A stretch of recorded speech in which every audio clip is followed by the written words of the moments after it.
முடிஞ்ச இந்த வாழ்க்கையில் ஒரு நொடி பிறரை துன்பப்படாமல், பிறரை கோவப்படாமல், பிறரை ஏசாமல், யாருக்கும் எந்த விதமான கெடுதலுமின்றி உங்களுக்காக, உங்கள் மன இன்பத்துக்காக, உங்கள் வாழ்க்கையில் உங்களுக்கு போக வேண்டிய ஏதேனும் ஒரு இடத்தை நிரப்ப வேண்டியதான ஒரு வேலையை செய்யுங்க.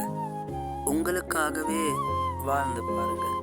பிறரை அன்பு செலுத்தி பாருங்க. பிறருக்கு உதவி செய்து பாருங்க. உங்களுக்கே உங்களை பிடிக்கும். நீங்களே உங்களை நேசிக்க ஆரம்பிப்பீங்க. நீங்களே உங்களை தேடுவீங்க. தொலைந்து போன உங்களை தேடுவதற்கு மேலான இந்த உலகத்தில் வேறு எதுவும் பெரிதாக காண முடியாது. நன்றி, வணக்கம்.